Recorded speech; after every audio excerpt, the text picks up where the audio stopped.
So welcome to episode of Are You Mad at Me? This is a very special episode of the Are You Mad at Me podcast. Might be not so special. Maybe this is how we do it. Maybe it's just a regular episode. Maybe. So why is this a weird episode? Why is this a special episode? So we moved it all upstairs to the living room where we can play Fortnite. Hey, look at you. So if you're joining us on YouTube, we're doing a thing that we talked about doing a long time ago. Yeah. We're doing a podcast while we play Fortnite. Yeah.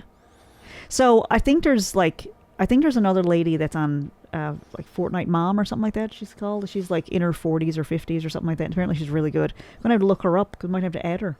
Well, there's Gamer Dad too. Yeah. There's lots of boys playing video games. Oh, so I'm talking about how unique it is that there's moms, unique. Older moms playing Fortnite and really good at it. So right now I'm at level 99. And if you want to look me up, I'm Mulberry Creek Misses, MRS. Mulberry Creek Misses on Fortnite. So you can join us. You can play. And my username is just cool. Yeah. So we're going to... we already recorded a podcast this week, and then the bottom fell out of her, as people say. No, nobody says that anywhere else but here. Really? So if you're not from here, the bottom fell out of her means... The arse is out of her. All shit broke loose.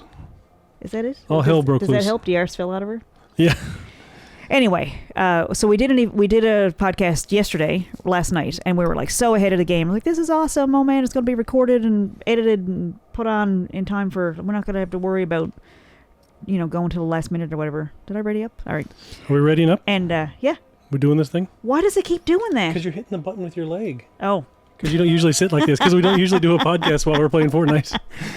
So, you're going to hear a lot of fighting on this one because me and Josh are pretty competitive. Luckily, we're on the same team with this one. We played Scrabble. We played 3 games of Scrabble last night, and Josh won all of them. So, we're kind of not speaking right now, so it's a little weird sitting this close to him on the couch. Playing team sports.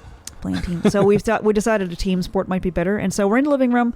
We got the dogs right here next to us. We brought the bookcase up with us in case you were wondering. There's a lot of books. We had to take all the books off the bookcase, bring the bookcase up, bring all the books up. Yeah, this is not a backdrop. I'm ruining the illusion. I'm taking this book. I'm reading it right now. Anyway, I just thought it'd be fun to try it up here in the living room. This is actually kind of nice because I can see us on the screen. And everything's closer together. I can see everything. We should do a shot. Should we just leave our whole studio here in the living room? We should get a behind-the-scenes shot to show people how we got it set up. I mean, we got our living room completely taken over. BTS for AYMAM. Yeah. So AYMAM, of course, is Are You Mad at Me? Right. And it's been funny. I feel like we need to get back on track. So first, I watched an episode of Nateland after you fell asleep last night because we had a huge fight when he won at Scrabble 3 times, and he was like challenging words. Well, he didn't know we were in a fight because he fell asleep, but I was furious, and I stayed up watching Nateland, and but he was like challenging words and stuff. Like I think I'm pretty smart, and I've been I murder at Scrabble, so I don't want to put the sound on because then we might have to like pay royalties or something. It's okay. We're okay with the sound. Just we got to be able to hear what we're shooting. Okay, so I got a quest at the pink marker there. So okay, so this is so weird doing a podcast while we're playing Fortnite. But I feel like this is like if we went for a walk and did a podcast, which is also part of my. That'll happen in the summer. I want to do that with our drone and following people, like not following people, but the drone. Hey, look at that guy. The drone. Go get him. Let's see what he's at. But we're going to. I want to do some walking podcasts because I feel like people are very honest when they walk. And so we did a podcast last night. Kevin Nealon does a podcast where he hikes with people. Yep. And I feel like they're all so sweaty and out of breath. And they're just like dying the whole time. Well, they're hiking in the mountains in LA. So, yeah, it's not going to be like that. And it's not going to be hot. But I think we're going to do... I'd like to do some down around Kitty Vitty. It's a really nice area. And as long as we don't have to worry about the sound from the drone, we're going to need some pretty good lapel mics. So lavalier or lapel mics. And maybe we won't use a full drone shot. Maybe it'll be like a selfie stick or something like that. I have to eliminate one person here at this location. I can tell you one place I'm going to do a walking podcast, and that's Grand Falls, Windsor. I guarantee you I'm going to go out to Grand Falls, Windsor and do a walking podcast with my buddy Paul, who, by the way, if it weren't for Paul, I'd say about 20 years ago, I took a trip. We were going to college together, and we went to Halifax. And Paul used to be a lifeguard. He probably still could save you if you drown, if you were falling into water next to him. Where'd they go? Anyway, so yeah, we were up in Halifax, and I had just been recently married, and in front of 6,473 people. I think that's the right number. That's an insane number of people. Yeah. And so it was pretty. It was a pretty hard. It was pretty embarrassing to leave, like, and have that marriage fail. But it was like, him or me. Oh, I just fell down somewhere. I got people. But anyway, I went on a trip with Paul and a couple of other people from CNA, from college in North Atlantic, because we were doing the business program there, and came back, and it was Valentine's weekend, and came back and was like, this is not the guy for me, and left. And I wrote a song about it. It's called "I'll Do Me." It's about that day when you're when you wake up and you go, this guy, not my kind of guy or girl. You do that introduction every time you play that song live, and I love it. Yeah, I love it. I love it too. Thank you. And the song's great too, but I like the intro very. But I don't want it to sound heteronormative, because I really not my kind of person.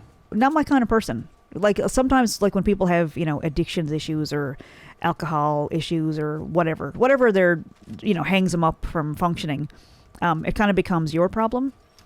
And I just feel like there's a day that you wake up and you go, okay, this is enough of that. So anyway, the song "I'll Do Me" that I did in a songwriter circle this past week. Anyway, I'm going to bring it back to Paul, because he's one of my favorite people, and I know he loves the podcast. So thanks for listening, Paul. And thank you to your beautiful wife, who has been out doing some guerrilla marketing for us and telling people about the podcast. And I mean, I don't know if there's a better endorsement than telling your friends that you like what we're doing. So thanks to Paul and thanks to Sarah. And I'm going to come to Grand Falls, and we're going to do a walking podcast. And if I can get Sarah out on a trail too, and have a chat with her, because she's also brilliant and fascinating, and just one of those inspiring success stories that, like, I want to be around more. So, are you okay if most of the talking that happens during this is on you? Because I am so focused. Well, I feel like my Fortnite game might be suffering a little tiny bit here, because I am kind of honed in. I just found a purple zone. I just found a purple fury. But yeah, so we decided to do it up here, and so we did a podcast last night down in the basement, and I woke up this morning going, ugh. I just felt like it was, I don't know, I was in a bad mood. Of course, Valentine's weekend. What I'm trying to tell eventually, and you might be right. Maybe playing Fortnite is going to drag out some of the stories. But I think it'll also add a certain element of, did you mean to say that? And it's like, I don't know. It was the truth. So 20 years ago, I went on a trip on Valentine's weekend. I had just gotten married in front of a lot of people at a hockey game. And it was miserable. I should never have gotten married. It was a fun party. Buddy Puffin was the the puck bearer. He had a little basket of pucks that he tossed around. And it was great. It was a great party. Got to see all my friends. But it was the biggest mistake of my life. Really. Again, fun party. Huge mistake. And had to legally get removed from that situation. So get back in the car. What? Okay, Josh just found a nice Jeep. Looks like our old Dodge Nitro. He really does. He just found a Jeep, so he's driving across the map now on Fortnite. So yeah, we went on the trip, and I learned very quickly. So I went away for 3 days. It was when I was doing the business program. We were a part of, it used to be called ACE Cabot, and I don't know, I think it was just called ACE. It stands for Advancing Canadian Entrepreneurship. So there'd be these national competitions, and all these colleges across Canada would send people. Is my mic working? I got some people here. Yeah, you're working. Are you sure you can? Oh, you're not saying anything. Mine. That's mine. I'm not saying anything. I gotcha. Oh, there's somebody. You want me to jump out and... Let's kill him. Yeah, let's get him. Where'd they go? Just got in the car. Oh, I'm getting in with them. Hold on. Oh, did they jump out or that's you? Oh, missed the train. Yuck. Let's go after Fortnite's really good because there's no graphic, like nobody splatters or anything like in some other games. Yeah, Call of Duty is very bloody and graphic. Yeah, this is not. This is just like all your stuff falls out. Like your stuff you had in your pockets.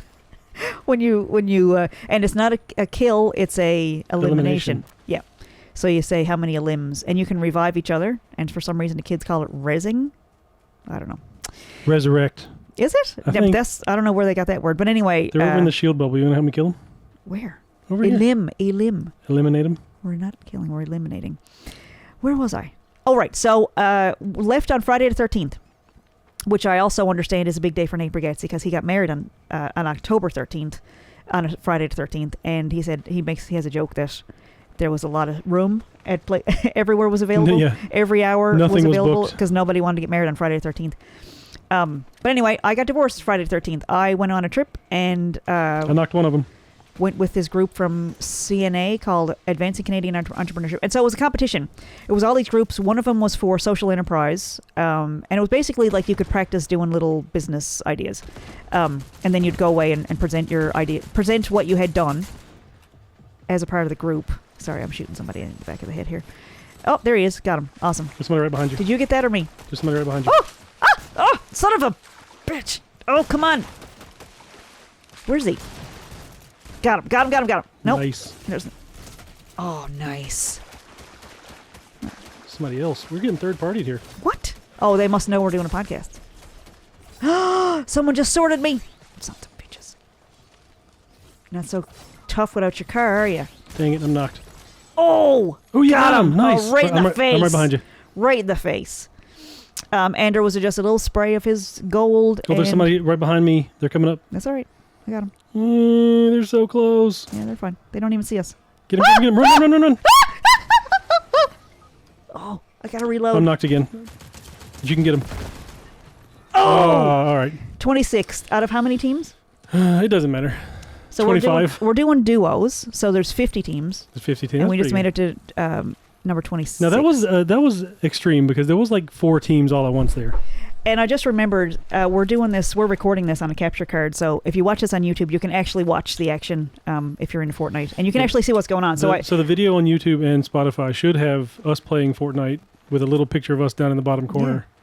Yeah. I think that's kind of fun. We'll see. And if you want to play along, Mulberry Creek Misses, look us up, and Cool is Josh's screen name, so check us out. Anyway, I'm going to get this story out. So stories might take a little longer, and that's okay.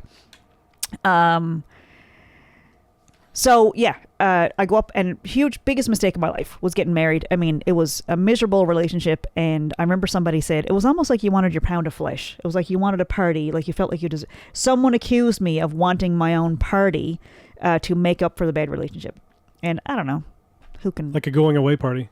No, like I'm going to have a party, like I'm going to celebrate. I don't know what it was. But anyway, it was pretty... it was gross, really. Like, I've got a ton of stories about that night, and I don't know, I think I did some comedy bits about it. But anyway, so I'm going to CNA, and I'm doing the marketing program, and there's this group that I'm involved with, and there's this trip. So there was a little bit of fundraising involved, but we were all in the airport. There was 5 of us, and we were sitting in the St. John's Airport, YYT, hashtag YYT, and it was Friday the 13th, and I hadn't really ever been anywhere by myself. I certainly hadn't traveled by myself before. And my buddy Paul held my hand on the airplane. I was terrified.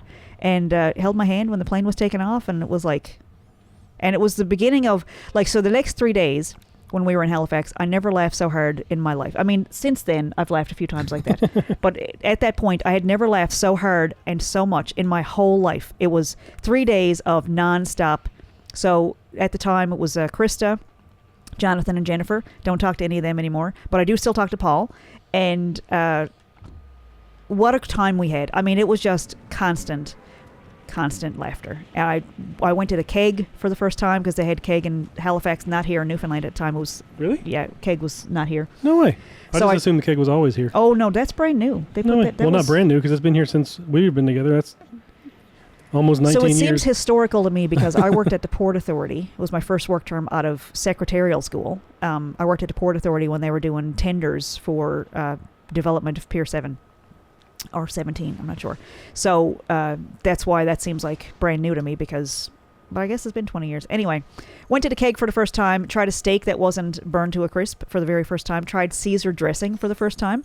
Also, got in a pool because I was traveling with a lifeguard and gave me a swimming lesson, and I wasn't terrified. I tried swimming lessons after that.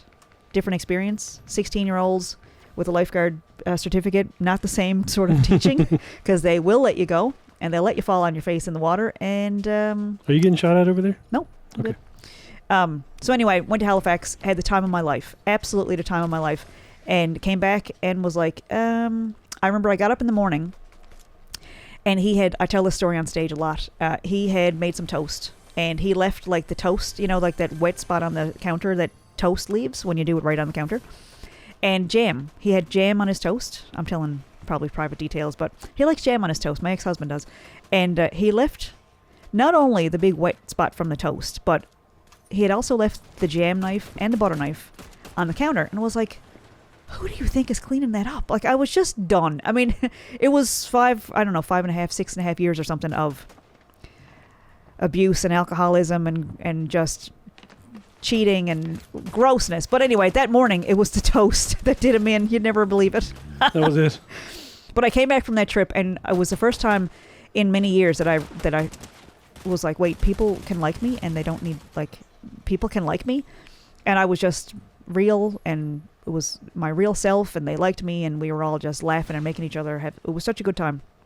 And I came back, and it was like, here. I don't think I can come back from that.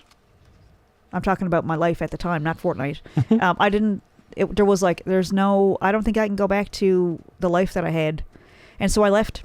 When I got home from that trip from Halifax, I packed my bags and I left that afternoon and stayed in my car for a few days. Stayed with a bunch of friends, did a little couch surfing, and I've told Paul this. If not for Paul and that group of people, I don't know. I mean, I guess I maybe would have left eventually, but I don't think I would have, because I probably would have gotten pregnant and, trapped. And luckily, it was still within the first year. And I went to the office and went to the marriage count. What do you call them? Like the place that does the divorces. They were like, seriously? It's been... And you were just here. Yeah. I tell people he didn't make it to the All-Star break. And, anyway. Not to disparage. I appreciate it, Paul. Thank you for saving Vickie from... He knows what he did. He knows what he did. Well, he got to meet you a few weeks ago. That's true. And I know he loved you, and I love his wife. And it was, I think we all ended up exactly where we were supposed to. And seriously, I think angels come in... I hate to use that word because I'm not a religious person, but I think there are people that come into your life that just, some people turn it upside down. Some people help you right the kayak, when you're upside down and under the water drowning. I think there are people like Paul who come along, metaphorically and literally a lifeguard, who will say, I don't think you can breathe under there, honey. And just righted the kayak, and was no looking back after that. It was all... what do you call it? When it just got better from there. It just got better and better. Didn't finish the program. Uphill or downhill? Downstream, I think is what it's called. Uphill but downstream. But I did not finish the program at CNA right away. Ended up, I was single for 3 years, and then met Josh Morgan at an open mic. And didn't play that night, which is kind of funny because you didn't know I even played music. No. I didn't know you played music. No. You were just really cute. You were coming back from a tour in... Qatar? Kuwait. And my God, you said you were working out like twice a day, and you were tanned and not a lot to do in the desert. Delicious. He was delicious, folks. I mean, seriously. I got a picture that night that we met. I can't say that I was much to look at back then. Oh man, adorable. Adorable. I was coming off of a shift at a dinner theater, and sweaty, and my hair was in pigtails, and I was just out for just a drink or so. I went out for a drink with my friend Vince after work. I got a car. Come over to me.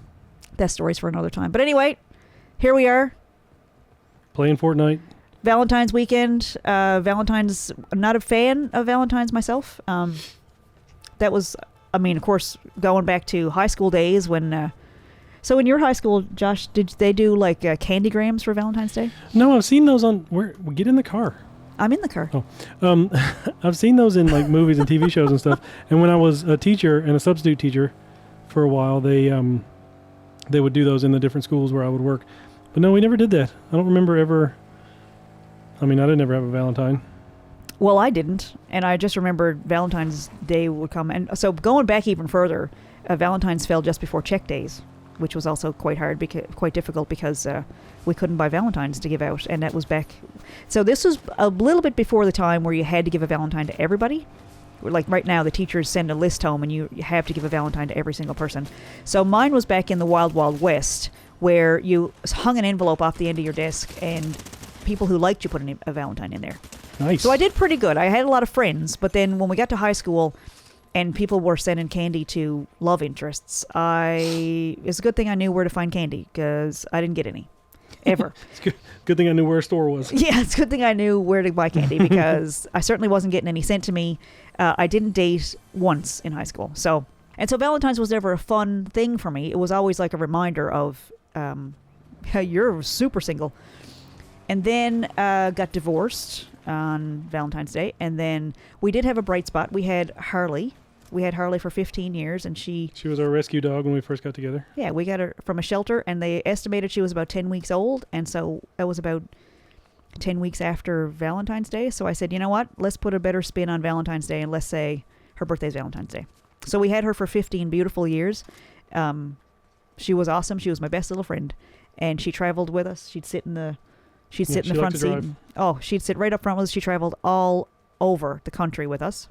And she was awesome. Saucy as I don't know what. She was brutal. Yeah, she was. She was quite saucy. Good to me, though. Not a friendly dog. No, actually, now that I think about it, pretty bad pet. Well, the day we got her from the shelter, she was going crazy barking, and we had my brother Glenn with us at the time. He was helping us pick out a dog because we were looking for about 6 months. We really wanted to have a pup or dog, and we didn't care if it was a pup or a full-grown dog. We just wanted to find a dog that seemed like a good match for us. And so we pulled into the shelter that day, and this dog was at the fence just going barking her head off. Awful. And I went, oh my God, what an awful little dog. And then what a terrible dog. But when I looked, my little brother was over there. My little brother, he was 30 at the time or something, 20. But he went over to the fence, and as he was wont to do, he would go head first into if there was dive right in. Well, if there was a person or a dog or a situation where like most people write it off, he would dive face first into it. Like, he didn't shy away from anything like that, people or animals.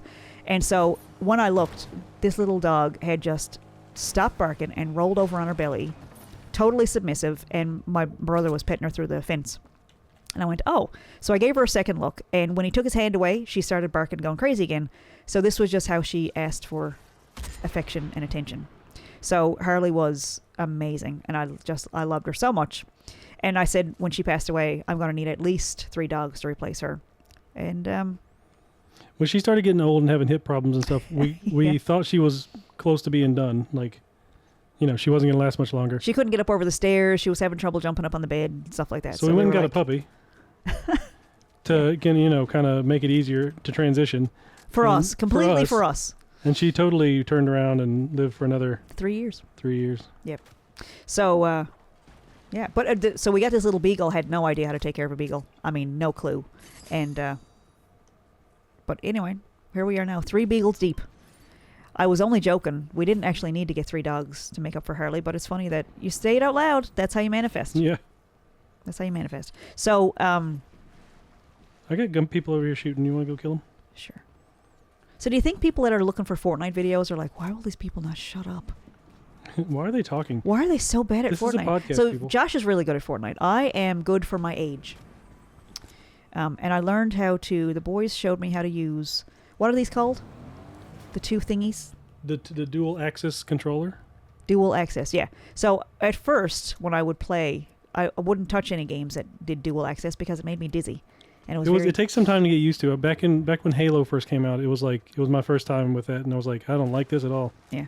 Very disorienting because I'm used to side scrollers where like Mario jumps on a block and coins come out and you saved a princess and it's left to right. If you want to smash something, you jump on it or you hit it with your head. Yeah. Or in later years, you could jump up in the air, pull yourself real close together and butt smash, which I also loved. And you couldn't go back, which is also a valuable life lesson. You couldn't go back. But anyway, this side scroller. This is not a side scroller. This is dual. What is it called? Dual axis. Dual axis. So the boys showed me how to use it, and we played a lot. And then the boys lost interest, and now they play lots of other games, and it's a challenge to play Fortnite with them. Where are you? Maybe if we're playing right here in the so living far room. away. I'm looting. Maybe if we're playing right here in the living room, it'll be easier for them to play with us. I don't know. But anyway. So Valentine's Day. Not a fan. And then 12 years ago, lost our baby Joe on Valentine's Day. So we lost a heartbeat, went to the doctor on the 14th of February, and was told, okay, there's no heartbeat. So we have to induce because you can wait naturally for the baby for your body to go into labor, but it's very dangerous because it can go toxic and it can kill you. So anyway, instead of waiting around with a stillborn, what would you call it? What did they call it? There was a medical term for it. It'll come back to me later. But anyway, so the procedure is when the heartbeat's gone, they induce you. So I went to the hospital, called my friend Karina, who was a police officer at the time. She's a special education teacher now, but at the time she was a police officer, and she left her family and her birthday dinner and came and spent the entire night at the hospital with me till the wee hours of the morning, and showed up with the DSLR camera from the forensics department that they use to photograph crime scenes, because we didn't know anybody with a good camera who could come and take pictures. And I had read online, I read a lot of stories when I was pregnant with Joe about people who had that diagnosis, and you are given the option as soon as they know. Come over where I am, because there's people back there. There's lots of people back there. As soon as they know, you're given the option of termination. And why am I saying that? Why am I talking about that? So we didn't do that. We carried Joe as far as we possibly could. I'm knocked, but I got one of them down. I'm coming. Come get him. He's reviving his friend. I'm coming. You're very far away, though. I'm a card now. Okay. So I had read a lot of, like, I would be up very late at night reading stories about people who... Right there, they're right there. I'm getting them, I'm getting they're them. so close. Get him, get him, get him. Oh, he's getting me. Oh, nice. Good. Where's the other guy? Now get his friend, he's hurt. Oh, he's dead. Cool. You got him. Just grab my card and run, I think. Yeah. I'm not running very fast. Oh, there's a car. Yeah, so we were left for 6.5 weeks knowing that Joe had trisomy 13 and waiting to figure out if we would need to get a crib ready or surgeries or get ready for a funeral. And so there was a whole lot of people who had written their stories, blogs and books and things like that while we were going through it, and kept me pretty good company while I was going through all those big decisions and all the things that had to be done. And so the advice was to take pictures. And I know that creeps people out, because if you haven't been there, how would I'm glad you don't understand. But it's one of those things that you do it in the moment just in case you want it later. And I absolutely wanted it later, and I'm glad I did that. And so Karina showed up and took pictures with the forensics camera from the hospital, from the police department, and stayed with me on her birthday. For the whole, she stayed with me till the baby arrived, went to the funeral home with me, helped me make the arrangements. It was a pretty horrific, but I gotta say, talking about it while I'm playing Fortnite takes the, I'm not crying or, right there. Yeah, I'm going. No, there wasn't. Yeah, I got it. This is like if we were walking around a lake right now. I'm not emotionally distraught or engaged in this conversation because I'm playing Fortnite. So distractions are probably the key to a lot of mental health stuff. But I do want to talk about it because it is the anniversary weekend, and he would have been 12. And I just want to, I guess, I got an email today from SOFT, S-O-F-T, is the... Support of families with trisomy? Yep. Right? It's a national organization, international. So there's a SOFT UK, there's a SOFT in the US and Canada, and I'm actually the Eastern chair for Eastern Canada. So if you get a diagnosis, this is an organization that will send you to me to talk if you need to. And because I was happy to do that, I was happy to be involved with the organization because they helped me through when we were going through it. There were stories of people who, it's a diagnosis that, like they say, is incompatible with life, which is, I mean, that's an opinion. It really is. That's right. I mean, maybe that's my opinion. I don't know, but... So hearing those sorts of things, and like they found an issue with Joe's heart, and I had to go see a pediatric cardiologist, and the doctors told me how they could fix it. I'm not. Can you come get me? Sorry, I thought this was going to be water that I could land in. Oh, they're killing my NPC. You almost did. No, good. I'm just gonna hide. You're surrounded. No, I'm good. I can get out of this. Yes, Where'd but they go? can I? Where are you? Are you just knocked, or are you all I'm the way knocked, down? but I'm down in that hole. Oh, I don't know if there's any chance to get you back then, is there? Probably not. It's not looking good. Here we go. Oh, that's my NPC. Oh, Don't kill him. I'm trying not to. It's okay. Don't worry about me. The med kit would go a long way right now.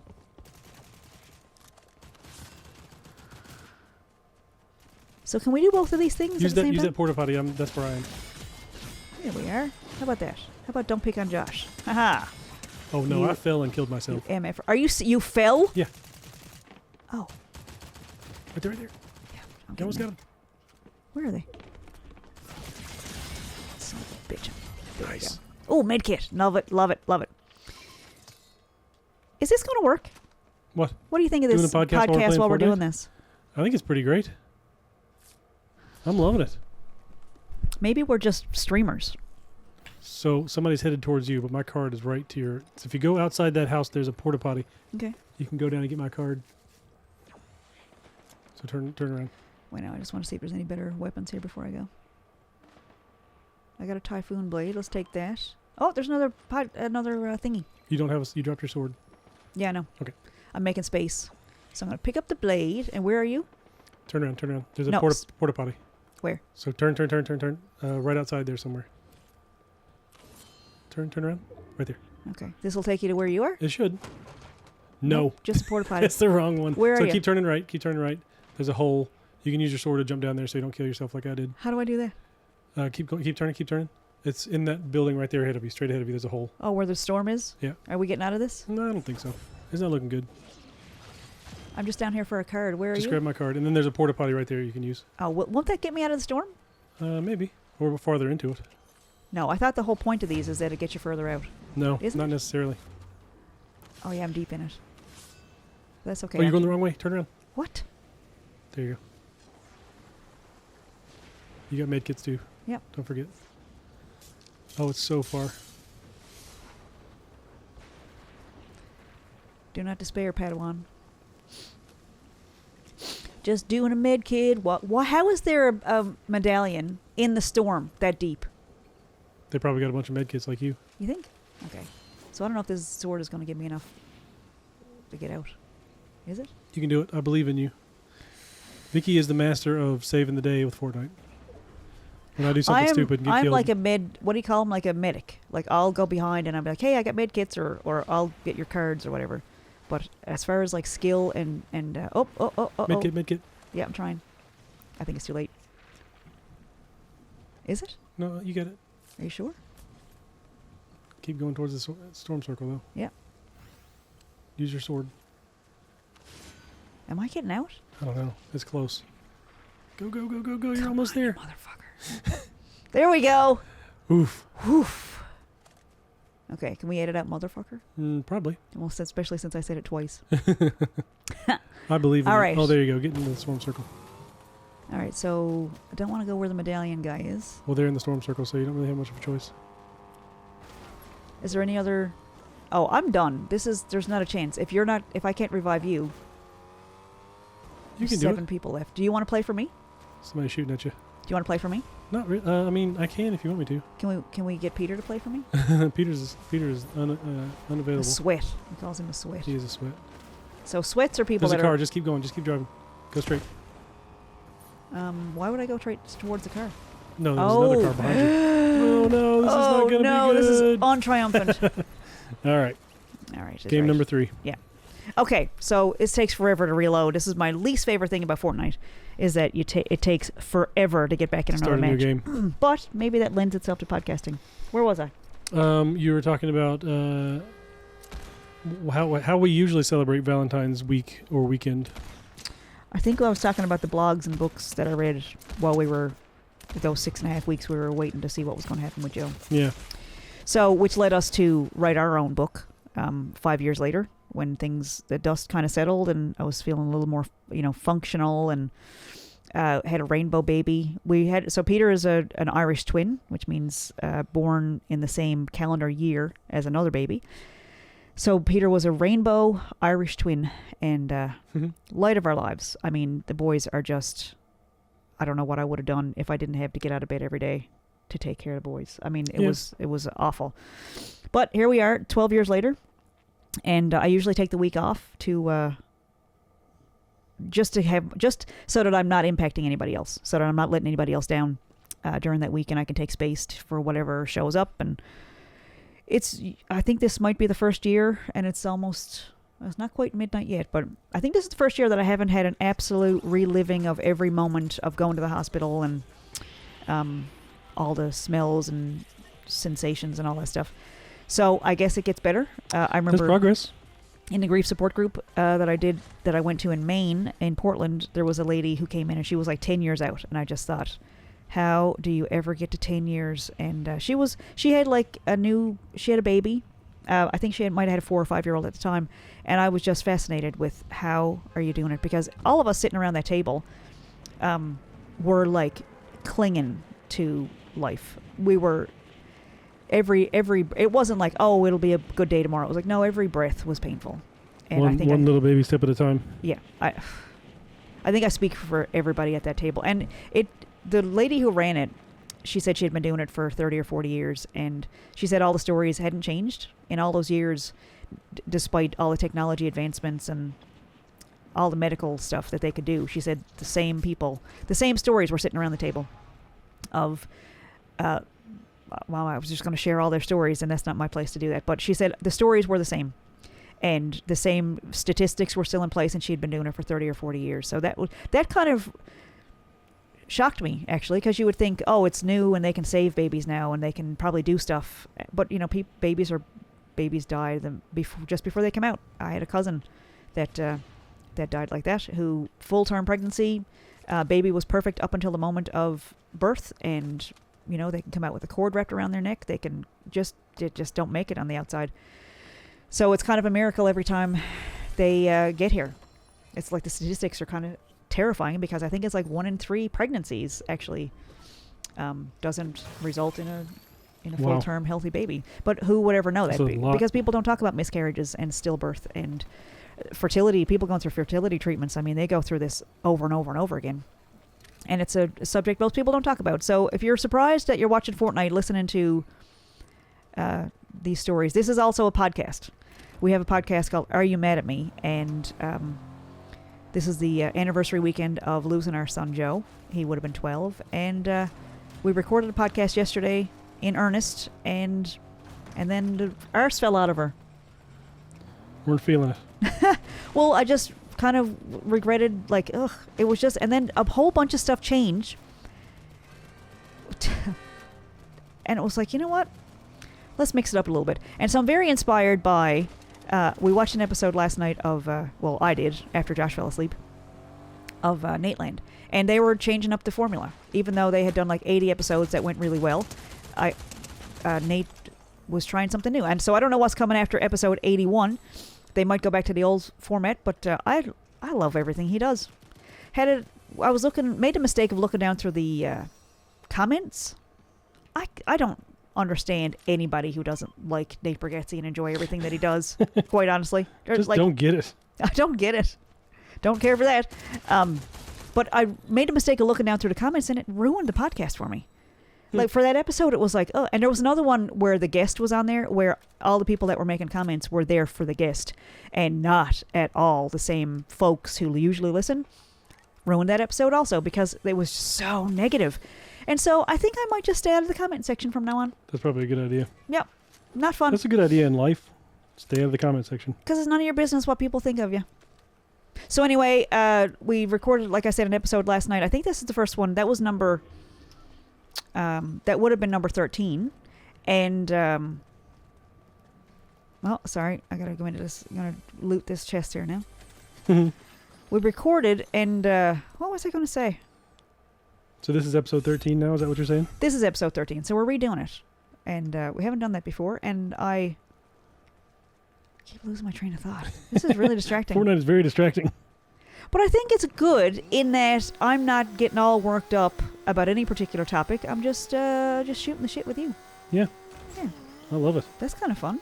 That's really fun. This is our standard, though, right, for playing Fortnite, shooting the shit. Yep.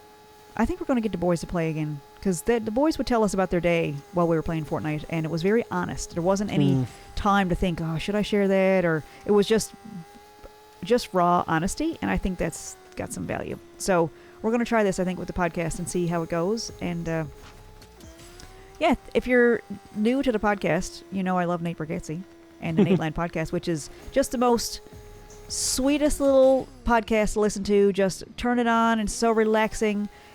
Talking about my favorite part about that podcast is that we're catching up on it. It's funny, but we're also catching up on it. So hearing what these people were hoping to manifest, yeah, and then knowing, because it's a couple years back, yeah, knowing like, oh, he goes on to do that. Or Leanne Morgan was number 79 or 80, I think, and she was talking about how she was like a grandmother. She had been doing comedy for 30 years, and things were going so slow, just plugging away, going to awful gigs and different experiences, and then it just started happening. And I just love that. And so Nate will talk about, I'd really like to play Bridgestone one of these days. And he sells out Bridgestone. It's like, sets a record for the most tickets ever sold at Bridgestone. or he wants to be on Netflix. Leanne Morgan wanted a Netflix special, and it's like, that's available on Netflix right now. It's pretty amazing. So I like that. I find that very encouraging that they have these stories of like, oh yeah, some stuff is brutal. Some gigs are brutal. Some audiences are brutal. It's hard to, all the challenges of going along with, of doing these things that. Nice job. You feel like, oh, isn't that awesome? Maybe this is going to help my game. But hearing that people overcome and that they dream big and they surround themselves with people who are also taking risks with their happiness and lives and taking a chance on doing the next thing that brings them happiness instead of just being stuck in, oh, well, I guess this is just what I do now. And I don't know, I find that exhausting to be around that. I really love talking to people who are taking chances and being vulnerable, doing kind things and doing nice things and putting themselves out there. And, Brene Brown talks about that a lot in her stuff. She's got a special on Netflix too, and it's all, don't take any criticism from people that aren't in the arena next to you, bloody and sweaty. And my friend Denny said to me the other day, don't take criticism from someone you wouldn't take advice from. And I think that's really cool.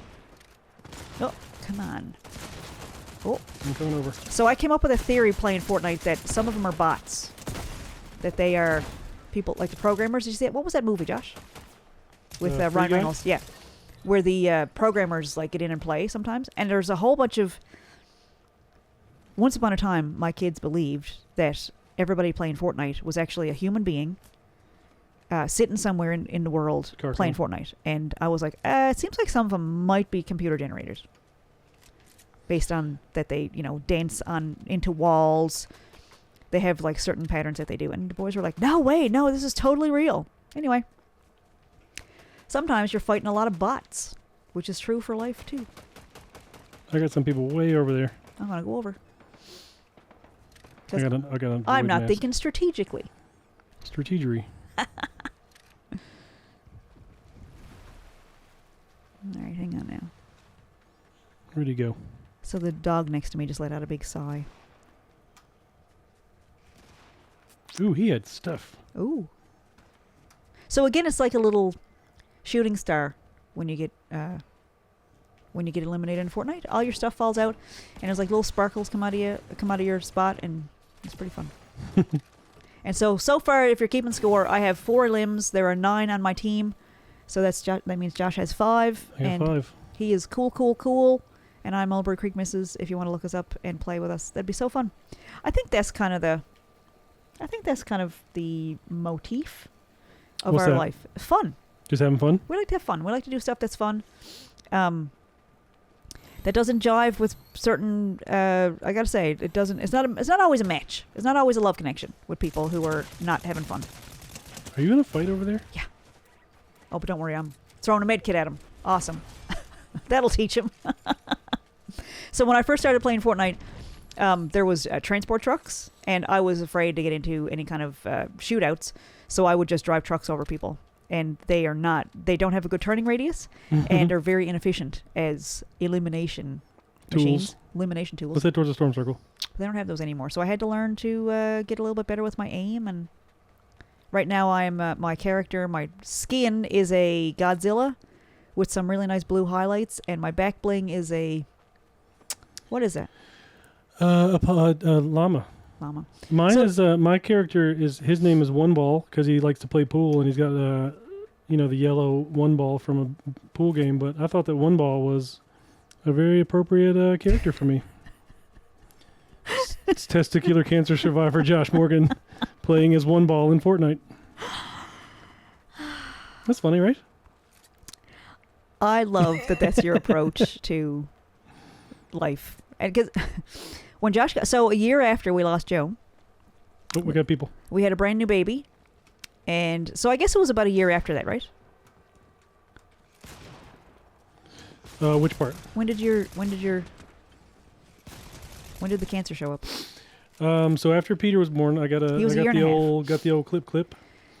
So he was about a year old. So Peter was already born. So then, like a year after that, it was 2015.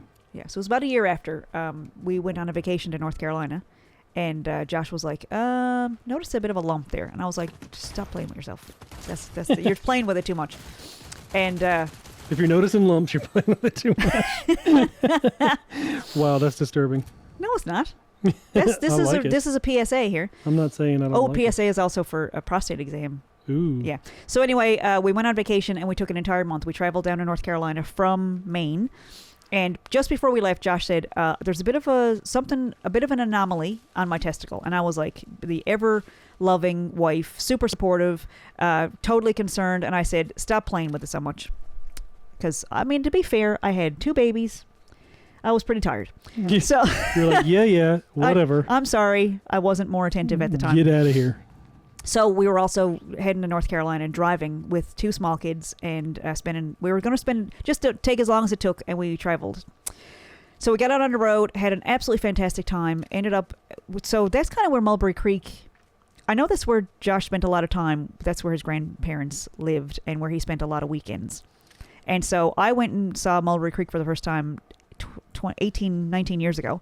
But I think it was that trip that kind of cemented it into my heart, that we were down there with the kids, and there was this little campground just down the road from Josh's grandmother, from his granny, and we would spend the night listening to crickets and whippoorwills and cicadas and playing literally in Mulberry Creek. And we've got this absolutely phenomenal shot of Peter and Henry playing in the river, and they're just in like little Glee. Henry was throwing water over his head, and the photo captured the droplets because it was in the evening, which was it was so hot during the day. So we'd be over there playing in the creek in the evening, and there was just this plume of water, just this, it was beautiful, and it was just such a nice time. It was gorgeous. The weather was like spectacular. It was so warm, and so we spent a month on the road with our little pop-up camper, and I don't remember the guy's name, but he let us stay on the campground for a couple of weeks, and we got a lot of time with Granny and Papa, of course, has since passed away. That was the last time we saw him, actually, and he loved the kids, and we were playing. We went to singing and eating at the church, and we got pictures of Josh playing basketball out in the back parking lot behind the little church out in Mulberry, and it was really, really nice. It was a good trip. They were very welcoming. We were not religious people, still aren't, and they didn't care. Like, we went and sat down and sat in the church and sang the songs and did the fellowship and all that stuff, and they were very welcoming. Don't get in that car. I just shot the tires out. Okay. It was nice. Is this a car you can get in? What's this? Or is this abandoned? What? Oh, that must be somebody's custom. Oh, it must be somebody's custom. There's like a Caprice Classic.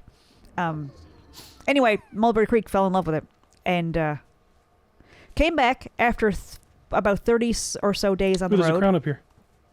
Yeah, it's been showing up on my map. Maybe there's another one. So we came back after 30 days and pretty tired, got unpacked, all that stuff, happy to be home. Josh goes, so that lump didn't go away. And I was like, okay, now you got my full attention. What's going on there, little buddy? And so, because Josh had had a vasectomy immediately after Peter was born, because I was like, I am never, ever getting pregnant again. It was the longest 40 weeks of imaginable, because we had just lost a baby, and for the next... You want this crown? Sure.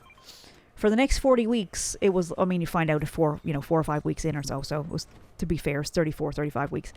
Every single day was, is it going to happen today? Is it going to happen today? Because remember, I had just held a deceased newborn. So it was torture. I know I was pregnant and I was so lucky, and not everybody gets to have that, but it was a long 35 weeks. And so we have these 2 little babies. We've just gotten back from vacation, and Josh is like, oh, yeah, there's a lump. And I'm going, come on. There's not a chance you're going to get... What could it possibly be? What are the odds that you'd get cancer after we lost a baby? Cancer hadn't even crossed my mind. I just figured, since you had had a vasectomy, that they warned us that you can, you can get a lump from... I have to go stir the cheese dip while I'm waiting in this bush. We should add that recipe to the notes. I'll do show notes this week. Anyway, Josh had a urologist because he had a vasectomy. That was within the first year after Peter was born. He had a vasectomy, and that meant that there was a urologist that was keeping tabs on if everything was okay, because you can get an infection pretty easily, or you can get a cyst, which is basically because I don't want to get all too medical on everybody, but I don't know, it blows up, or what was how did you get a cyst? Oh, I don't know. Do you remember what they told you could happen? They didn't tell me anything. Yes, they did. Or maybe I just didn't pay attention.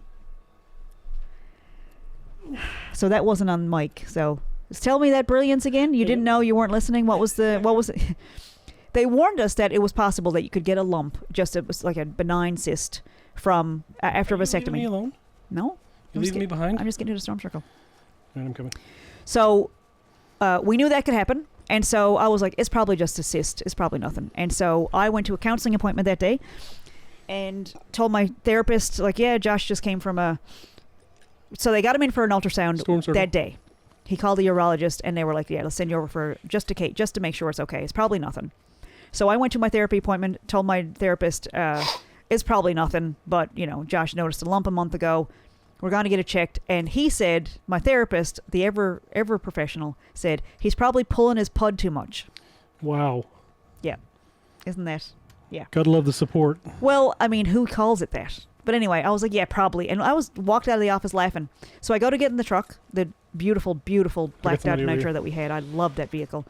So I get in the vehicle and I got 2 babies in the back seat. One is about 4. The other is about 1.5 years. And Josh is on the phone with the doctor. And he's saying, I don't know, what did I have for dinner, Vickie? What did we have for dinner? And I was like, what? Why? Who is that? And the question... Who are you talking to? Yeah. And he was like, oh, I'm on the phone with the doctor. I was like, oh, okay. And he's saying, oh, yeah, I just had Burger King. And I was like, why? Who wants to know what you had for lunch? And so the conversation that's happening is... You have to go under anesthetic very soon because you're going to have surgery. So we need to know what's in your belly so you can go under anesthetic. And so Josh is there, and what I'm hearing is, well, I have a class tomorrow. Yeah, I was my last semester of my undergrad. Josh's last semester of school, he was about to get his teaching certification. No, this was my linguistics degree. This was my undergrad. Oh, yeah, you did your master's in teaching. Okay. So he's got 1 course left, and he's doing one of those compressed courses where you do like a couple of seminars, and then there's this big, massive exam, and you get credit for a full course.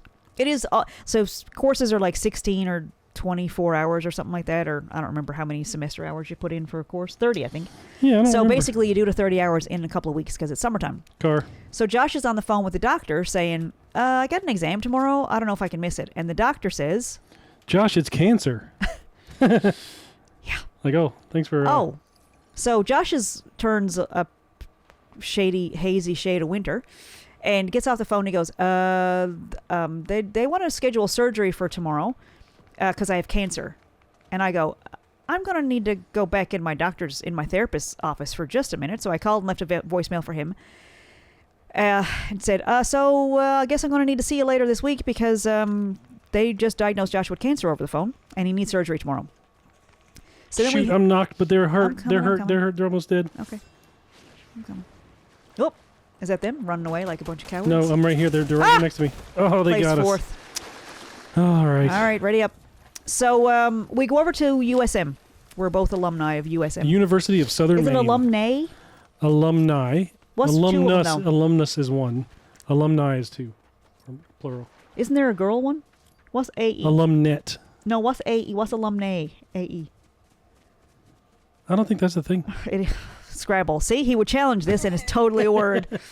So anyway, we go over to USM and I don't know, maybe in shock a little. And maybe PTSD, still in full on symptoms of PTSD. Hadn't really gotten away from that. So we go over to USM, we go into the department, and Josh has just been diagnosed with cancer, and he's got 2 small babies in the back seat. So I go, let me take care of this. And he goes, no, I'll do it. And I was like, no, I actually need something. I need something to do. I need something to do right now. So I go in, full of, confidence and piss and vinegar, as we used to call it. And it was going to be like, oh, this is going to be fine. He had great instructors at the time, great teachers. So I go in there and go, okay, where is Dana? Dana was his professor at the time. And she wasn't she was wonderful. So I go in. It wasn't her class, though. Wasn't her class. That was the issue. He had already finished all of Dana's classes, but he had this class left with this other professor. And so I go in and I find the professor and I say, okay, Josh is in the car. He needs surgery tomorrow. I know you have a big exam tomorrow and it's worth all the marbles. It's for the whole grade. But he has to go in for testicular surgery tomorrow. He's having a testicle removed. He has cancer. And the professor looked me in my eyes and said, "It's not that I don't believe he has cancer. It just seems very convenient." This could be our "Are you mad at me" story for this week. So I started yelling. Steam started coming out of your ears. I started yelling things like, "I have 2 babies under the age of 5 in the backseat of my effing car right now. Are you actually looking in my face telling me that my husband's cancer is convenient?" And so the yelling brought out Dana from her office, and she shut it down immediately. First of all, started with a hug for me. Started with It's a good place to start. Started with, "I'm very, very sorry that this is happening to I just Josh." realized you lost your crown. I'm sorry about Oh, that. that's okay. It wasn't really mine. You didn't earn it. Well, I didn't earn it. No, it was a pickup from somewhere else. So that's a Fortnite thing, not about this story. And so Dana, what was her last name? Dana, jeez. Oh, man, really?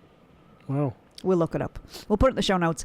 Dana comes out and was a complete mom in the situation. She was like, "Vickie, I had met her a few times. She was wonderful." She shut that professor down absolutely immediately. She gave me a hug. She apologized for what we were going through. She said she was sorry for what we were going through. She said, "We are going to take care of this. You go home and take care of your family. We will take care of this. I don't want you to give this a second thought."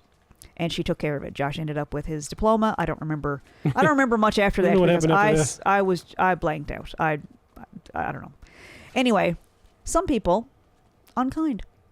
Some people will look at a young mom and say, "I don't know, your husband's cancer seems a little convenient because he's going to miss out on his exam tomorrow." So, I mean, people's priorities are different, right? Anyway.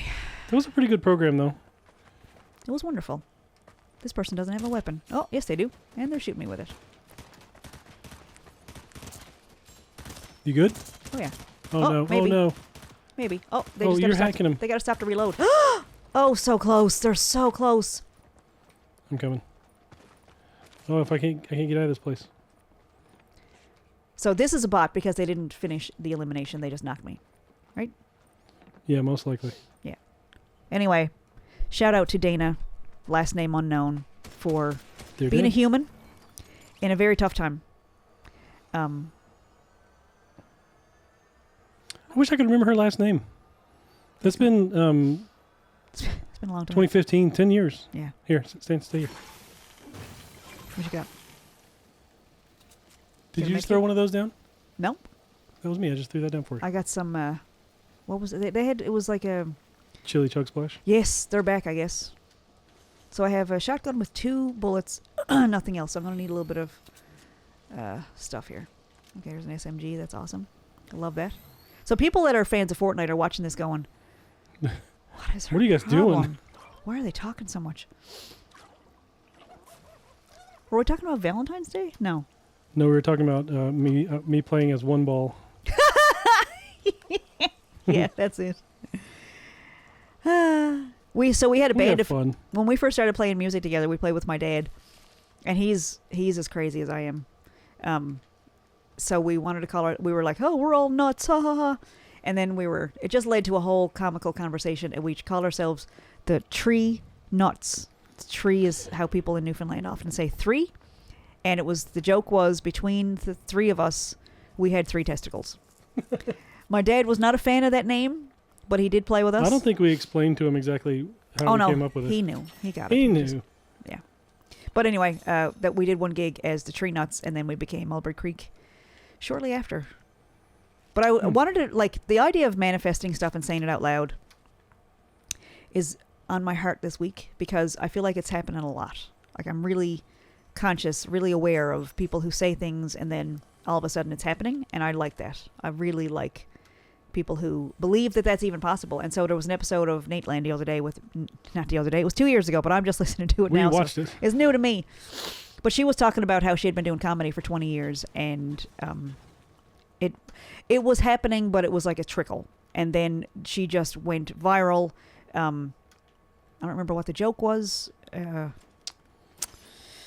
The thing that I found... she was talking about old people going to concerts, and someone had taped a piece of her set and posted it online, and it went absolutely viral. And then people were looking her up and looking up all the other stuff she had done. And she was talking about also how she didn't know how to do social media stuff. Let me tell you the thing that I found the funniest about that story. Okay. There was a comment in there about how it was supernatural kind of a God did it sort of thing. No, She didn't say that. she didn't say. She was saying supernatural. She wasn't giving herself the credit. Can people who are churchy, like Methodist people from the South, can they say supernatural? I thought that was kind of like a extraterrestrial almost. You'd get kicked out of church for saying that. I took it that that's what she meant. Oh, I didn't get that from her at all. The point is, she was saying she didn't. She saw all these comedians that were using social media and doing really well, getting lots of fans that way, and she didn't know how to do it. Mm-hmm. So she went to her agent or manager or whoever and said, "We should be doing social media stuff." And he said, "No, don't worry about that. That's too expensive. Don't worry about it." And she said, "Okay, whatever." And then went and found a couple young fellas to do social media for her. And she said it was the first or the second video they posted, just blew up. Yeah. And then she was like, overnight, like she had said she could tons of sense followers. it. And she said she actually felt. But the thing was, happening. it was like, you did it. You made that choice despite what your agent said or whatever. Like you made the thing happen because you saw social media working for other people, and you know what I mean? It wasn't she like was inspired. It wasn't some other force. It was you doing it. I don't know. I mean, give whoever you want credit, but it's okay to take credit for yourself, I guess. Yeah. So this is a glimpse into Josh. This is what I've been living with now for the last. I grew up. That's what you have to live with. I grew up with a scared Catholic, and so Josh comes along, and he's more like, so when someone comes to Josh and says, "Oh, I almost died," Josh will go, "So what happened?" And usually someone will tell the story, and it's like, "Oh, nothing happened. You were scared, but nothing actually happened. Like really, like this is." So it happens a lot when people are like, "Oh my God, the people on our road are, I don't know, driving fast, or there's people smoking drugs or whatever behind my house," and it's like, that could be dangerous. There's needles or whatever. Kids could pick up a needle and get hepatitis. It's like, oh, these are terrible examples. Can we rewind a little bit, because these are terrible examples? When somebody says, "Get in the car." Yeah, when somebody says, "Get in the car." We'll find some people to eliminate. Josh has been teaching me just by osmosis that sometimes nothing happened. Sometimes you got a scare, and that's a bad thing, and that needs to be taken care of, and you need to take care of yourself to mitigate the fallout from a scare. But Josh is a wonderful person to go to when something you feel tragic has happened, and he'll go, "So you're fine? Oh, somebody you knew died." And he's very kind. I don't mean to make him sound like a monster, but I really kind of sound like an asshole here. Sometimes Josh, like, he'll be the person to point out, "Oh, so nothing happened. Like, nothing actually happened. You got scared, or something could have happened, but it didn't." And so maybe sometimes that's like a little touchstone. That's but something could have happened, and so maybe we need to put stuff in place. But sometimes people's fear is misplaced because it's not like and you know what's comical about this? What? Even after tragedies, people don't change after tragedies. They usually change after a scare. I'll give you an example. All the kids that get mowed down in the U.S. with guns in schools, nothing changes. Right. And those are tragedies. But if someone went to a mall, like happened last week, someone went to a mall, shot somebody in the leg in Portland. A mall we used to go to a lot. They'll probably put some regulations in place to make sure that scary thing doesn't happen, but nobody died. Like the guy, it was a what do you call it? Personal, like it was not a domestic, but what do you call it when like they were known to each other? It wasn't random. It wasn't random violence. It was they knew each other, and the fight just ended up in the mall. But it's like funny in that way that fear really prompts a lot of stuff to happen, and I feel like most of my life has been ruled by fear, and I just don't like that. It stops you from dreaming. It stops you from thinking big. It stops you from believing it can happen. And it robs you of the joy of life, because it's a privilege to be here. Well, the decisions you make in that frame of mind aren't really for you. At all. It's to avoid scary things happening. And so I feel like the experiences we've had, I feel like we dance around this a lot. When I say we live hippy-dippy lives and all that stuff, I feel like we've seen it. We've been up against it. Like between losing Joe and then within a year you had cancer. It's like we've had the calls, we've had the diagnosis, we've had the death staring us in the face, touching dead bodies. Like, we've done it. And it's kind of hard to get upset or scared on people's behalf now, because it's like, oh, so you're just scared. And that's okay. Scared is okay. Scared we can deal with. Dead we can't deal with, because once you're gone, it's like, you know. But like near-death experiences and stuff is like, oh, often it's, I could have slipped. I could have fell down that cliff. I could have, something bad could have happened. Like, yes. Why didn't it? And that's where I think it comes in, like, people attribute that a lot to supernatural or... Yeah. And I don't know. I'm not 100% positive that there isn't something looking out for us. You're agnostic. Or if you're pulling back and saying, I shouldn't walk into traffic right now. Or maybe I should avoid that situation. And turns out after that something horrible happened there and you weren't a part of it. I feel like that hasn't been happening to us for the last couple of weeks. I feel like we've been in the thick of it the last few weeks. And I keep going, how did we end up there? We're usually, you know, pretty tuned in and pretty lucky. And it just hasn't been that way the last few weeks. But what's been going on the last few weeks? We're changing it up. We're changing it up. Doesn't matter. We're playing Fortnite. We're doing a podcast. Or we're playing Fortnite. So a couple of weeks ago, we talked about this. We went to a pub that we loved, past tense, and got attacked. A friend of ours, a person that we had known for a long time, attacked us. Came up screaming at us, like in too close for. I didn't feel safe. Nothing happened. I mean, that's the moral of the story. Nothing happened. I didn't get hit. I defended myself, and I did spray him in the face with some bar cleaner to keep him from hitting me. And then other people seemed to believe he was going to hit me too, because they held him back and threw him out of the bar. But again, as Josh Morgan would say, nothing actually happened. So we overlooked that, and it was like, it was a one-off. And then the bartender was like, oh, he just got some bad Coke. And there's a bunch of meth in local Coke, apparently. Like, oh, that's a thing to worry about. Yeah, and so then I was like, maybe we shouldn't be doing events down here if this is the sort of clientele, this is the kind of thing that we can expect. So I got a call from the owner the next day, and it was like, don't worry, he's not allowed to come back in the pub ever again. I'm like, oh, okay. All right, so we'll carry on. The following week, we did a podcast about this last week, and I asked Josh to edit it out because I was like, nah, I don't want to, you know, it's probably nothing. Nothing really happened. But after, we did an open mic last week at the same pub, and after it was over, okay, I'm trying to, throwing a med kit at somebody again. I'm coming. Ooh, nice. I don't need my help. Had an exploding, what is that called? Explosive repeater rifle. Do you think we'll post this? Post this podcast? Yeah. Definitely. You think? You were kicking ass. Oh, shoot. No, that's a real person. Where are they? So my NPC is killing. That's my NPC, and she's dead now. Oh! So am I. Oh, well, number 12. We're doing better. See, our placement has gotten better every game. Unlike me with Scrabble last night when I lost every single time. Well, that's only first or second. You only got two choices there. So is this divine intervention that I got interrupted by a loss there just before I started talking about that last weekend? Well, this is a good...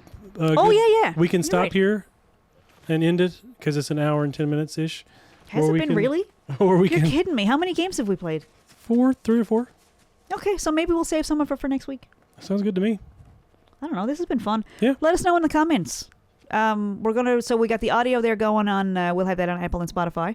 And the Spotify has the video and audio. Oh, does it? Can you put Fortnite videos on Spotify? We're going to see.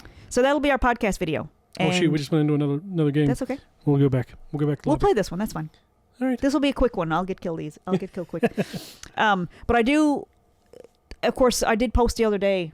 We started off, this podcast has changed forms a few times. And the intention when we first started it was to have it sponsored by Self Published NL. Which is our organization. I mean, it's not even really. It's a Facebook page. Yeah. And it was started because I wanted to do some promotion for self-publishing. I've published 2 books myself. And 2 paperbacks, 2 audiobooks, 2 ebooks.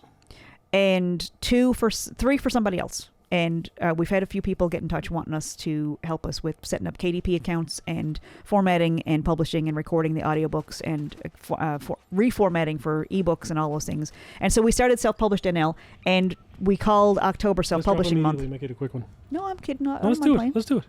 Okay. Let's do something crazy. Okay, we're going to drop immediately and get in the thick of it. Let's do it. Thelma and Louise. Leroy Jenkins. Leroy Jenkins. I love you. I love you too. This is fun. So yeah, self-published NL. And I did post that we were, the plan was for us to just share who we are and give people a chance to get to know us. And if you like us after you listen to our podcast and listen to our music and read our books and all those things, I mean, we're going to be friends forever. That's really what it comes down to. When I had my first book out, I passed it to somebody one day and I said, look, read this book. If you like me after you're done, we'll be friends forever. And I meant it. I haven't heard from that person since, but that's okay. That's okay. Because my books are, I mean, they're honest. And as far as going back and editing and going, oh, I shouldn't have put that in, I don't really subscribe to that. I'm pretty content with, oh, totally. You good? I'm down. Right, this guy's a limp. See, this is a real person. Yeah. And I'm irritating them. There we go. All right, Cole 11166XX. Thanks for that. Oh, I knocked their partner. Oh, nice. So come back and get my card if you want. Where was I? We were talking about self-published NL. Yeah. So you gave your book to somebody. Sometimes people get the book and they feel like they know me, which is also great. And the first time I put out For the Grace of Joe, changed everybody's names because I didn't want to piss anybody off. And I was afraid of lawsuits and all that stuff. And then 5 years, so we wrote the book 5 years after we lost Joe. And then a few years later, so I guess a couple of years ago, I wanted to put the audiobook out because people consume in different ways. So someone who's going to look at a Kindle might not love a paperback. Someone who wants feel a paperback in their hands might not listen to an audiobook. And there are other people who take long drives and, put on things like that while they're working around the house. So there's different ways to consume what you write.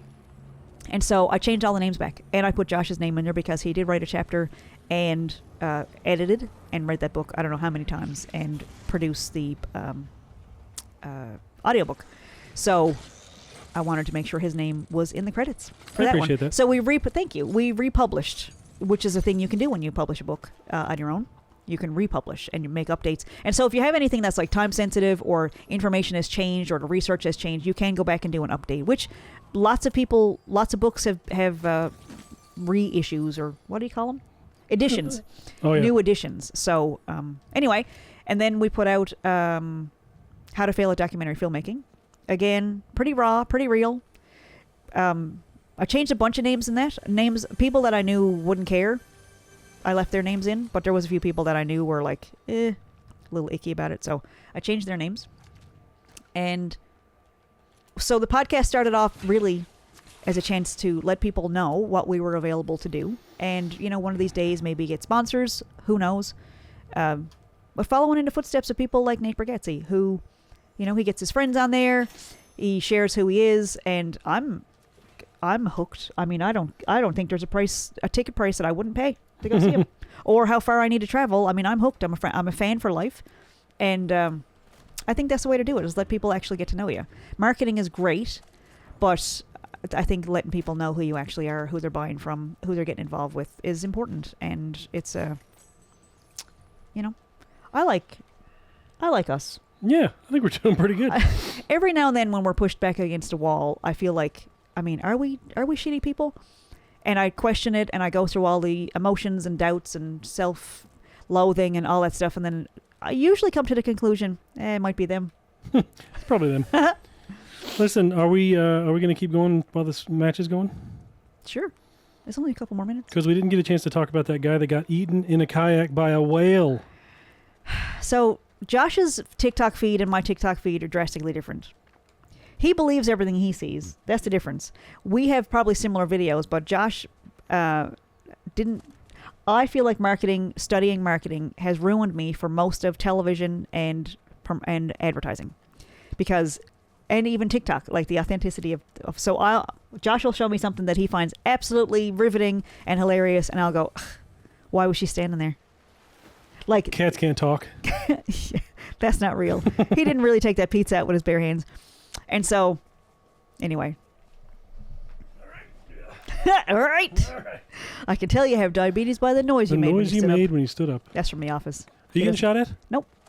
Josh doesn't actually have diabetes. But at episode 81, Nate might. So we're figuring out. They're getting tests, and so I'm sure people that are further along in the podcast are like, "Oh, that works out. He's fine." But anyway, I love that podcast so much, and it's so like. I love I love especially the episodes where Nate's tired and a little grumpy. It's real, and even when he's grumpy, he's still pretty hilarious. Oh, I think these might be NPCs. Awesome. We love. Oh, you mean like that big group of them that gather around the? Yeah, like guards. Oh, hold on now. What's this? Give me a shield bubble. Can you walk with a shield bubble around you? No. Are you sure? Oh, they came in my shield bubble to shoot me. Bastards. I'm right here behind you. Did you get them? Yep. What's this? Oh, it's the shield bubble thing. Awesome. They did. Eliminated. They're eliminated. Anyway, sometimes Josh will show me a video and I'll go, that's not real. And so the kayak guy might be real. My question, because I've been living with Josh for 19 years, is what was he doing what the hell was he doing there? Why are you out in a kayak on a feeding area for... Oh, I got him. Nice. So the guy got swallowed whole in his kayak by a whale, and it immediately spit him back out. So, happy ending. In case you were worried that he didn't survive. I was worried. Are you knocked? She's reviving her person. I'm coming. I'm going to interrupt her revive. Oh, she shot me. That was not the way to do it. Toxic lifetime. Is this our last... Toxic Sea lifetime. Is this our last match? I mean, unless you can save the day. Oh, get her! Sons of bitches. There's one down. Come on, you can do it! Oh, come on! Oh, come on! Oh! Josh, you're at 5. Do a med kit. Is that a crown? I gotta do this. Toxic gameplay. That's not cool, dude. You know, our kids are going to be able to see this and see how you just... I emoted on them. Yeah. This was good. Yeah. Can't believe I survived that. I know. I definitely Leroy amazing. Jenkins. Oh, you got 3 people watching. Oh, no. You just lost your audience. It's just me watching now. All right. Is there a van? Anyway, Probably. Josh saw a video of a guy getting eaten. And the whale immediately spit him back out. But why I'm saying I don't believe most stuff that I see on TikTok is this. Why I'm saying I don't believe anything Josh says. TikTok, and it was just a picture of the first thing I feed was a picture of a horse with another horse humping it with like a giant penis going inside. So Henry just woke up from a nap and started telling us about a TikTok video with a video we saw horse penis. Horse sex. So we're gonna keep an eye on Henry's TikTok feed. Wait, that was on Yellowstone too. Oh yeah. So, the video that I saw that kind of reassured me that I'm right to be suspicious of everything. Don't do a keg yet. Oh shit! Sorry. You gonna revive me? Yep. I can't find The it. van is right there. It's right there. No, there isn't. Yes, there is. Look over to the left. Look, move. So move your camera. To the right. Look. How far away is it? 200 meters. You can do You it. should have brought the keg at least. Now we both lose it. Oh well. Should have thought about that before you told me not to do it. So anyway, there was this. Should have thought that before you came. Simpsons reference.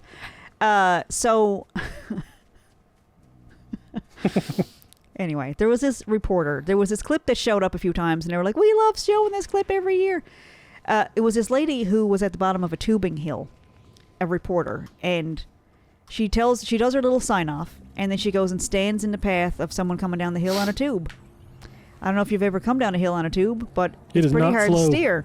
And also, the people at the bottom of the hill, it's pretty easy to see where they're going because there's a track. And so she went and stood in front of it. It took her legs out from under, and she did this awesome killer backflip. I can't do a backflip. She can. That's why she staged that. And after the thing, the camera person goes, sorry, the reporter goes, "Did you get that?" And the camera person goes, "Of course I did." Like, yeah, because you staged it. Come on. I'm just suspicious of that stuff. Now, I am thrilled when people are funny and they just have like that guy that coughs at the end of his, who's that guy? Oh, yeah. I can't remember his name. Dave from before. And I love that. And there's another guy that says, he does these awesome videos. He's got an accent, and he'll say, "Follow me, I'm delicious." Love that guy. Garrett Love it. Noon. Garrett Noon. Garen. Garen Noon. Absolutely hilarious. Love him. But the stuff that's staged and we're supposed to gobble it up like a bunch of idiots and go, oh, look, that really... Like, no, come on. Don't insult my intelligence. I find that, like, I like commercials and promotions. I love commercials more than anybody. Do you? I really love commercials. But I don't like videos that are claiming to be something. And they're like, oh, that's not real. I mean, that's not... Anyway, sorry, I gotta elim this person right now. Oh, are you back at the city? I'm way far away. What the... Where'd they go? You should come over where I am. Son of a...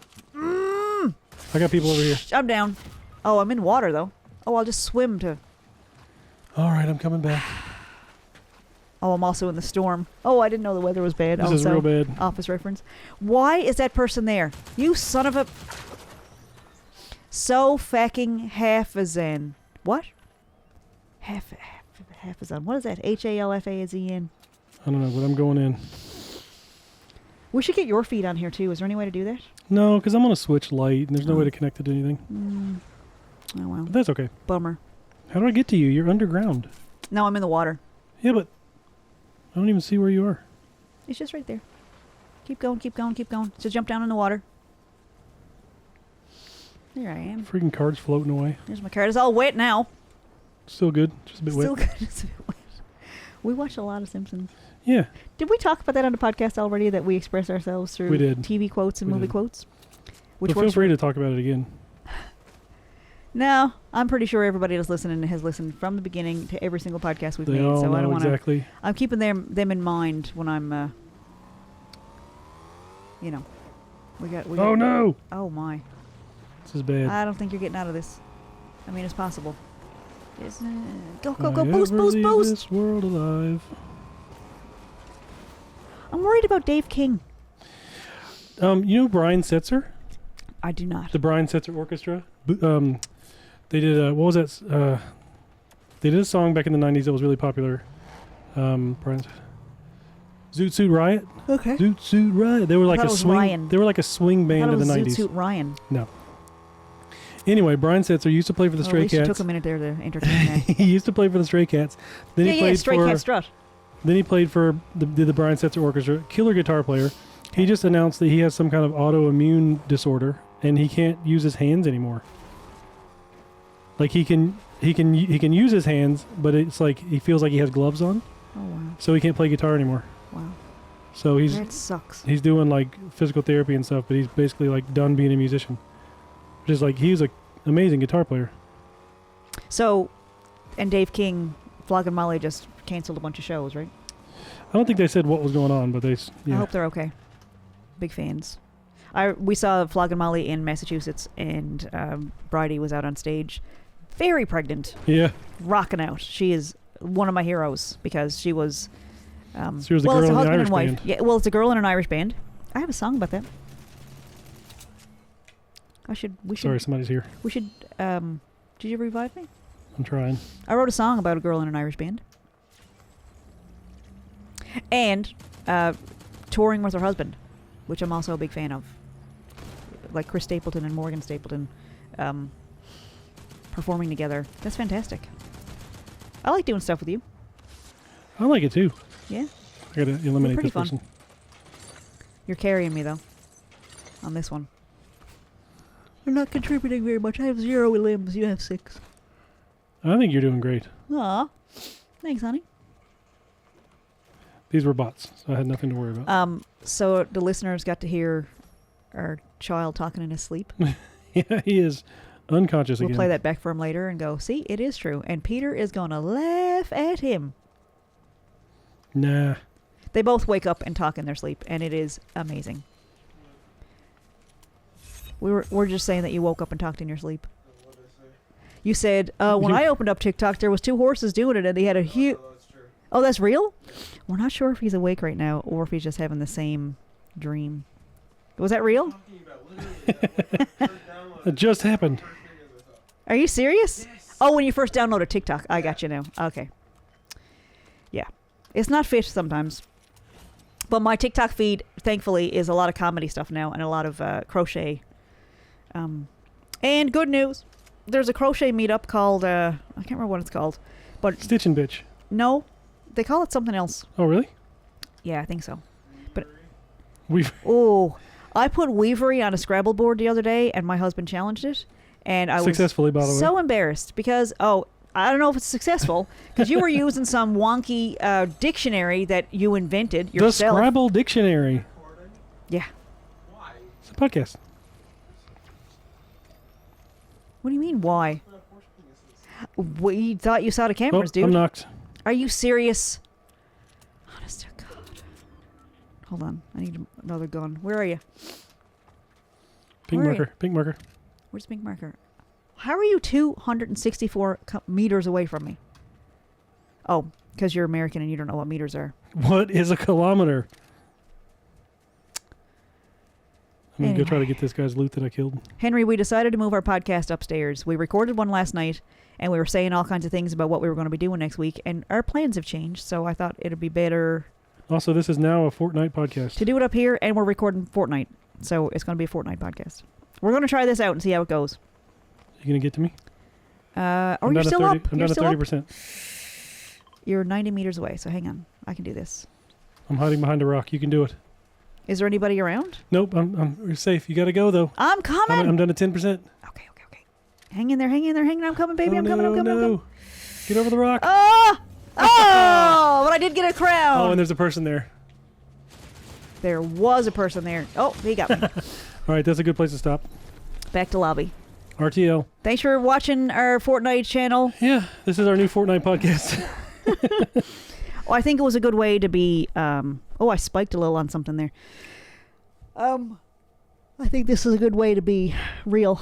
I think if you can handle us when we're playing Fortnite, you can handle us, and you'd probably have a lot of fun working with us for publishing your book. That's right. Really, because this is pretty much how it is. This is the living room you'd be sitting in if you came over to our house to talk to us about publishing. You could read any of these books that you want We published all these while you're here. right here. Thanks to Amazon. No.